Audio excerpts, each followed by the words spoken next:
Everybody in the room knows these were very upbeat videos that we just watched, but if we think about 2025, it has been a challenging year because of an uncertain economy and sharp political divisions. But as I thought about our conversation tonight, Rob, it occurred to me that 2025 was a very, very good year for two men with roots in the Chicago area. Now, Rob was raised in the Chicago area. He attended public schools there. And when you look at Rob's 2025 at St. Thomas, Rob and his leadership team had many accomplishments. They opened the new $183.4 million arena.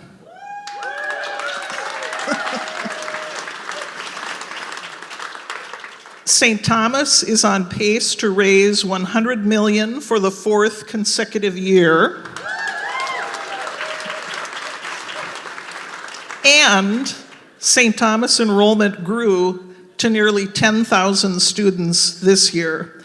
And so all of these factors contributed to Rob being named TCB's 2025 Person of the Year. So here is the big question, Rob. I tortured him before the event, and I said, I'm going to ask something which will be a little surprising, but I said, I know you'll be able to handle it. Now, there's another man from Chicago, Robert Francis Prevost. He had a good 2025 and became Pope Leo XIV in May. Now, Rob, as you've watched Pope Leo, what have you learned from him about leadership and about being a public figure who conveys important values? Well, thank you, Liz. It's really an honor to be here. As Liz knows, I much prefer being the teller of stories than being the story, and the chairs are comfortable. This larger-than-life photo of myself does not help with the comfort level. But it's really an honor, and it's a privilege to be in conversations like this. So let me take you back to the day that the new Pope was announced, and the campus at St. Thomas was electric. We have two seminaries on campus, and the seminarians were pushing the celebration. Everybody had gathered to watch. And as word got out that a Chicago cardinal was the new Pope, there was this sense of, holy cow, because the cardinal of Chicago is a Tommy, Blaise Supich. We then learned it was a cardinal from Chicago, not the cardinal of Chicago, but we were still very excited. But what Pope Leo, he's already taught many things, and one of the themes in what he's spoken about, what he's preached about, what he's written about, is to lift your gaze. Lift your gaze. As as leaders gathered here, we get so focused on the next task, the next strategic plan, the next metric, the next reporting period.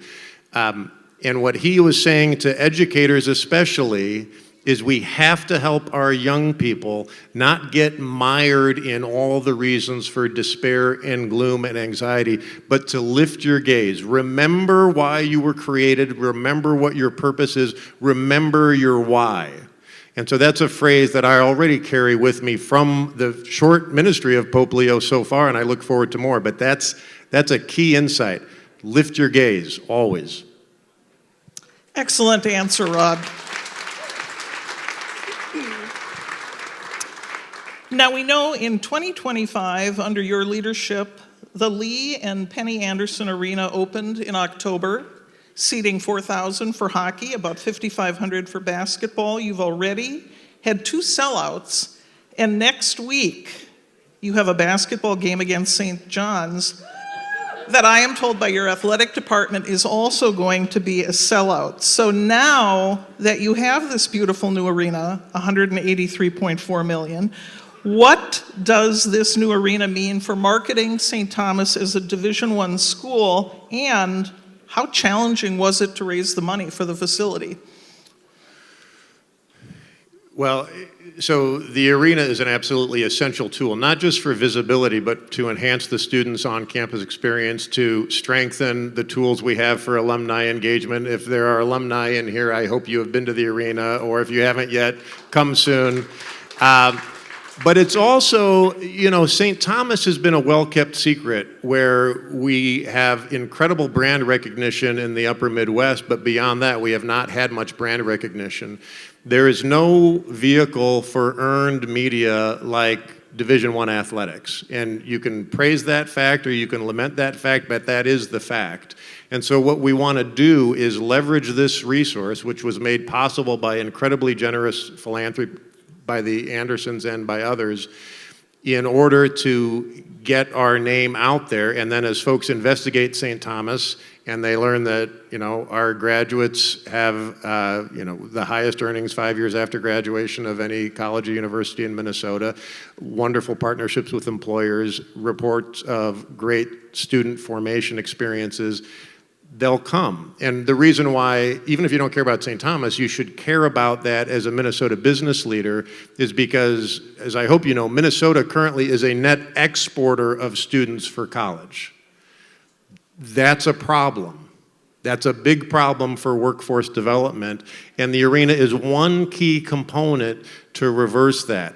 A huge portion of our out-of-state students end up staying in the Twin Cities and investing in their careers here, and I think the arena is going to enhance our capacity to draw students here.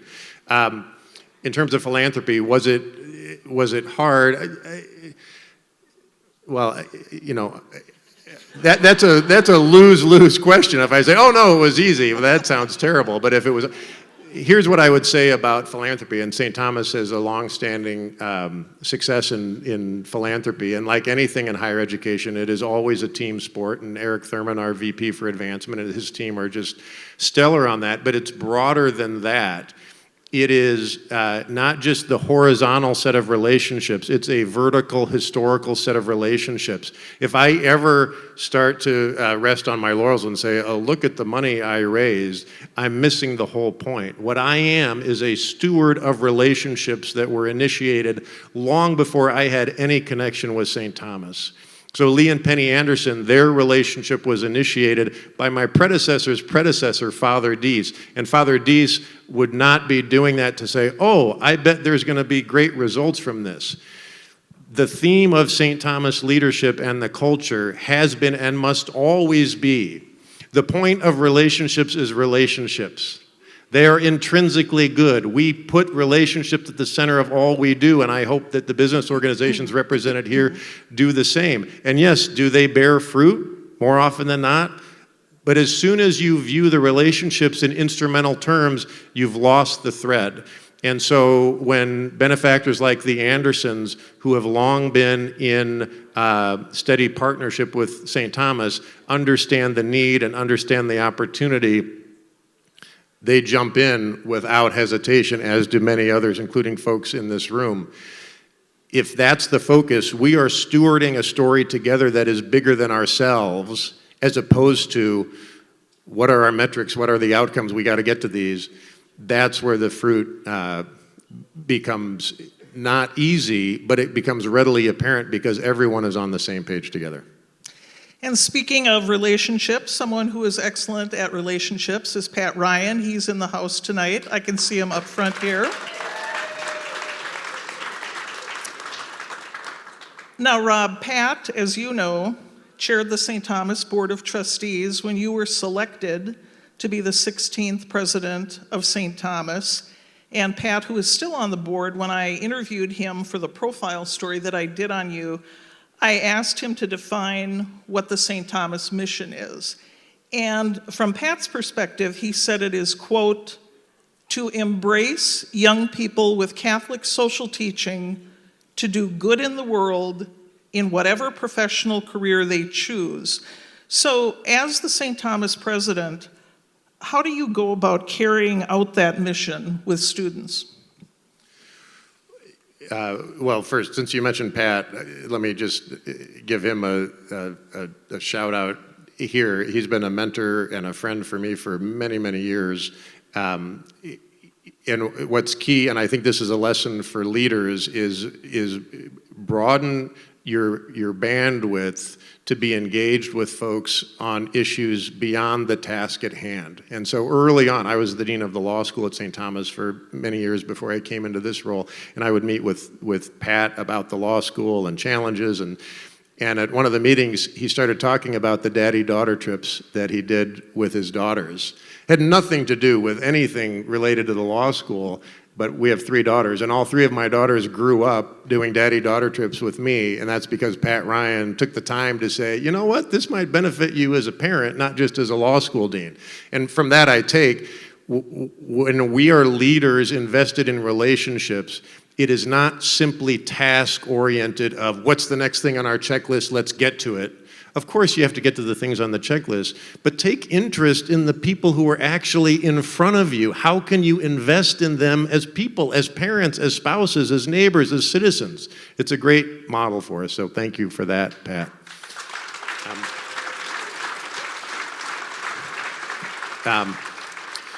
So the question, how do we invest our students with this broader aspiration? I think it's not rocket science. It's primarily giving them the space and the opportunity to engage these questions. They want to engage. We know that a majority of this generation, Generation Z, reports not having a sense of purpose or meaning in their lives. It's not because they don't want it. It's because for various factors that would take another hour of conversation to unpack, they have been shaped by a technology-driven isolation and disconnection that makes it harder to go deep on the things that matter. But they want to do that. We present the space to do it.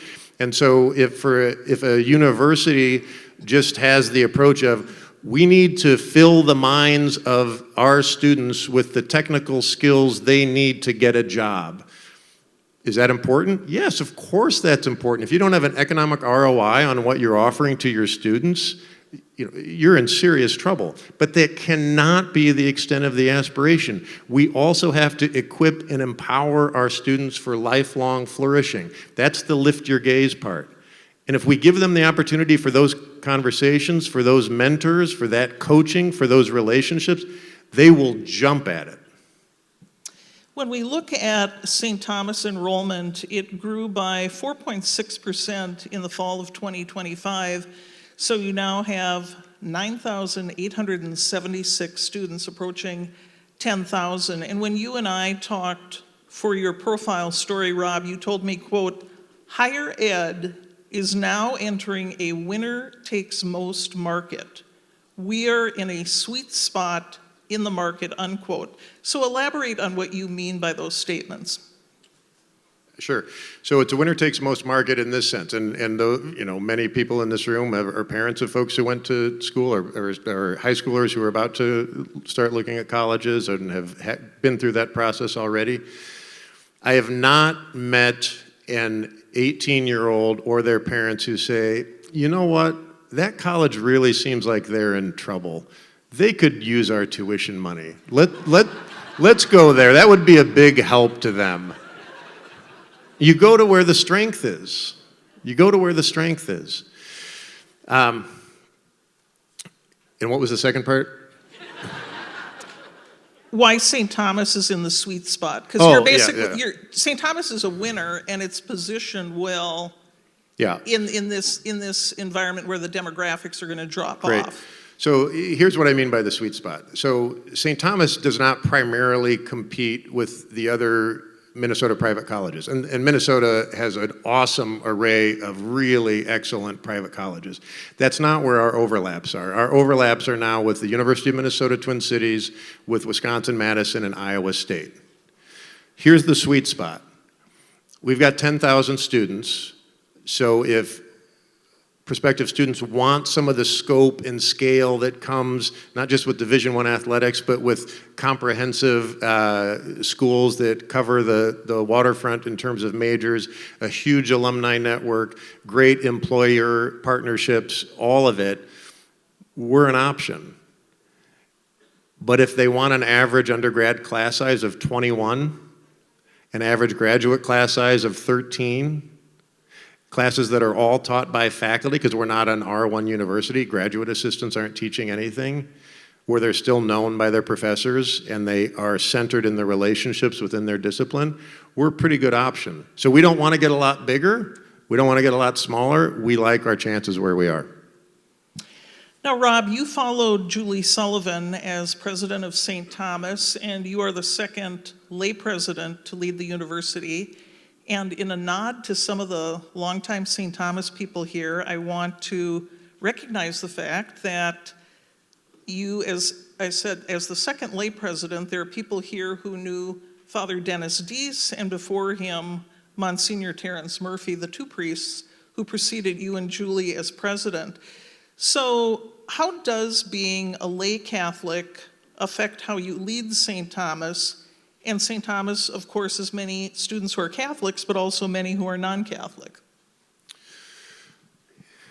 You know, I think, and my predecessor, Julie Sullivan, who did a wonderful job leading the university, I think she had more of a challenge overcoming some, assumptions of, oh, not only do you not have a collar, but you're not a man. You're not a man, and you're leading us. I think she How did that happen, by the way? I think she helped pave the way for me, where I haven't seen that as much of a challenge. I think it's indicative, though, of a broader dynamic in Catholic higher ed, where there were eras where Catholic higher ed was defined more demographically. The president's a priest. This is where the Catholic students go. This is where Catholic faculty and staff work. And there's nothing wrong with that model, but given the broader societal changes, in most contexts, that became untenable. And so now it puts the onus on us to say, okay, well, I'm not a priest. A majority of our students are not Catholic. Many of our faculty and staff are not Catholic. Why does it matter that we're Catholic, and why should anyone care? So we have to be intentional, proactive, and very deliberate in discerning and articulating how does the Catholic mission meet students where they're at today, regardless of whether they're Catholic. Now, St. Thomas has been known for many years for graduating undergraduates and graduate students with business degrees. There are people here tonight from the Opus College of Business. We saw Richard Schulz in the video. Of course, he's known as the founder of Best Buy. He has close ties to St. Thomas, where the Schulz School of Entrepreneurship is located. There are also people here tonight from the Richard Schulz Family Foundation. So, Rob, when you look at how you are educating these future business leaders, beyond teaching them about how to run a business and how to make sense of the economy, what kind of leaders do you want them to be in leading companies, and what kind of people do you want them to be as community leaders, and how do you convey that? Yeah, it's a great question, and our dean of our Opus College of Business, Laura Dunham, is here, and she's got a great team, and they're doing wonderful things with what they're calling the Opus Way, and that's really charting a future for the Opus College of Business that meets the needs of both today and tomorrow. I'll say even more broadly, certainly in business education, but in every profession and discipline we have, I think what we're recognizing and we need to effectuate is this realization that teaching a set of tasks is not sufficient for higher education. Technology, specifically AI, is automating cognitive tasks more and more rapidly. And so if higher ed plants their flag there and say, we're going to teach you the cognitive task of knowing how to do, that's shaky ground.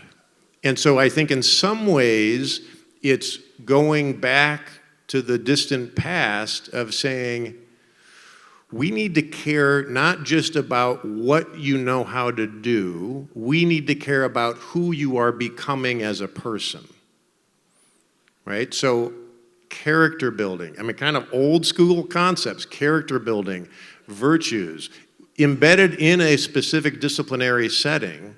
So in the business school setting, as you're leading organizations that are trying to grapple with the transformative impact of AI, what are the ethical boundaries? What are the ethical guidances? How do you keep humans at the center of it? None of this comes in a manual.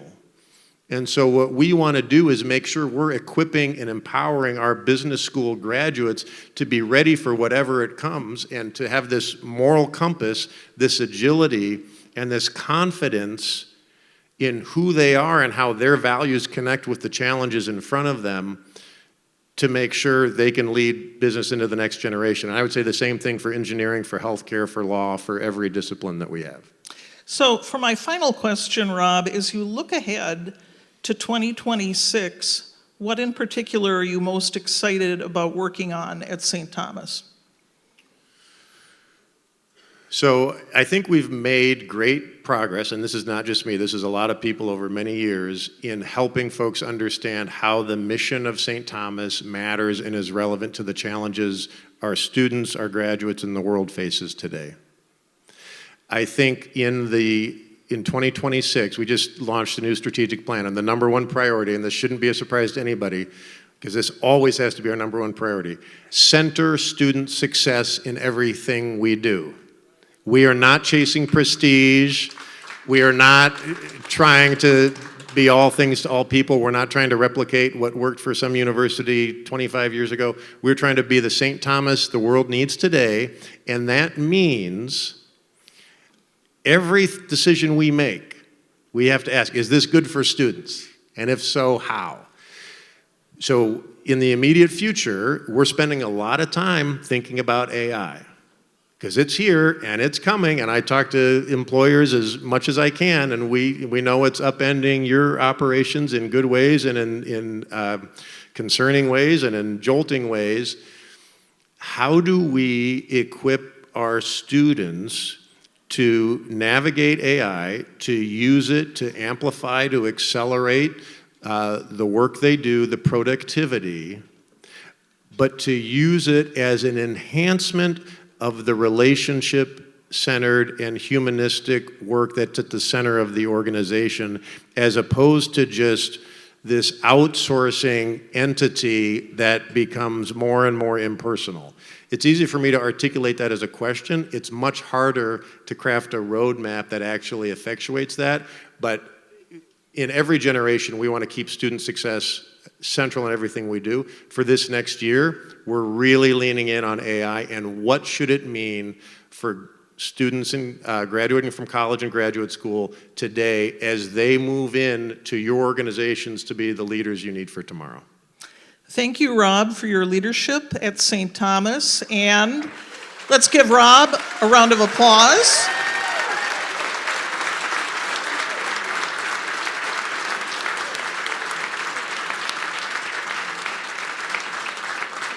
And I'm now going to toss it back to my colleague, Adam Platt, and thank you for being a very good audience for Rob and me.